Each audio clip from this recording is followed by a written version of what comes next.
the moment they didn't strive for this land, Isaac made a declaration. He said the name of this well will be called what? Will be called what? Come, I want you to declare the name of my well. Shall be called Rehoboth. Because the Lord has made room for me. Hear me. That suggests naturally that there was no provision for Isaac. It was in a tight place. The budget was low. It was thin. The businesses around there were failing. But Isaac came to that land and said what? He said, the Lord, your source, my owner, has made what? In the midst of all that digging, Isaac never attributed his progress or failure to himself. Isaiah 54. There's a prophecy, 1-3. As I read this scripture, I want your heart to read it along. It says, sing, O barren, thou that did not bear. What is the recommendation? Break forth into singing. Look at God's prescription for someone that needs to break into a new season. You will know, we will know if you are ready by the song you are ready to. You are not here. It's not about this movie is not about a song. It's about a prophetic declaration. It says, break forth. That is a song with an attitude. It is not about the tonality, soprano, tenor. We don't want those people in this one, in this scripture. This scripture has no provision for soprano and tenor. This one says what? Break forth.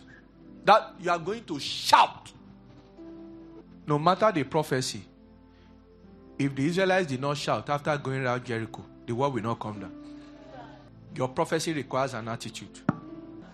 If you are too quiet, Jericho will not fall. Yeah, it will not fall. He said, cry aloud, thou that did not travel. He said, for more are the children of the desolate. Now let me rephrase. More are the businesses of those who have failed before in their business.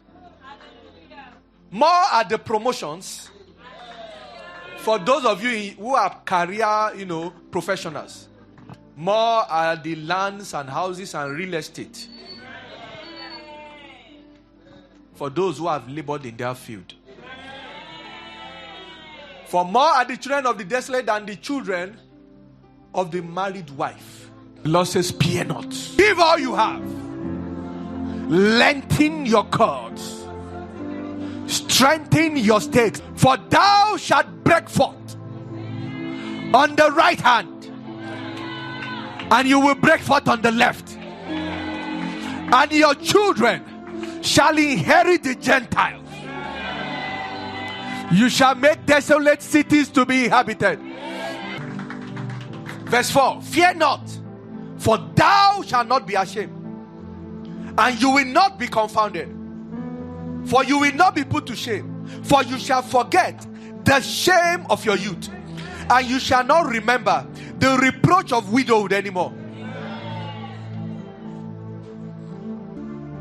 Genesis chapter 9 and verse 27. I want us to prophesy. Genesis 9:27. The word of God says, for God shall enlarge Japheth, and he shall dwell in the tents of Shem, and Canaan shall be his servant. Do you know the territory that is called Canaan? The land. As at the time of this scripture, this is Genesis chapter 9, the promise of Canaan, the Israelites going to Canaan. You would think that the matter started because the children of Israel were in Egypt. See where God started, Genesis chapter 9. You are the one who thinks your destiny happened by accident. Everything had been planned before you got here. He said, for God shall enlarge Japheth. The Lord says, Canaan shall be your servant.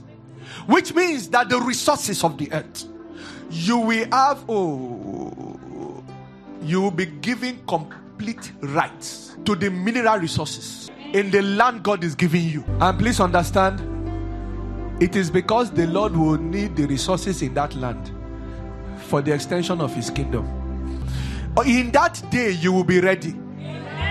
There is something inside your mind. You've not met you. Let me tell you. Sometimes you think you are praying for something. God is preparing something better. Yes, sir. What you think you are praying for is only an addition to the real thing God wants to give to you.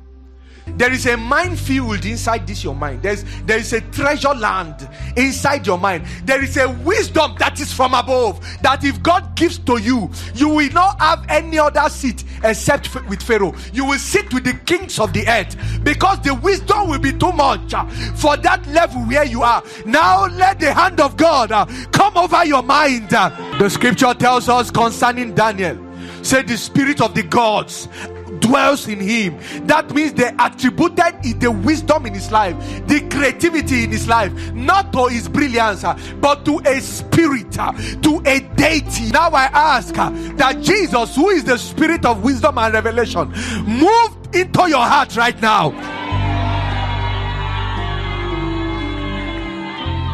Now, what Genesis chapter 9 verse 27 details for us is increasing territorial influence.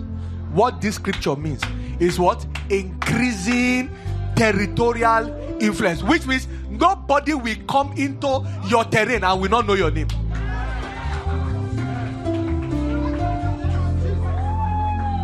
Please, even for our young children, these words that are being put in the air, they are for you, so you have to receive it.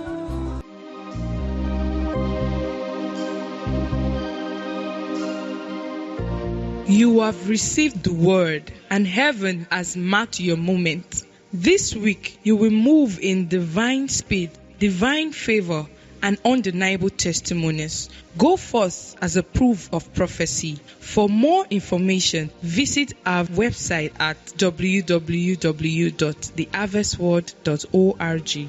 See you again, and until then, keep soaring.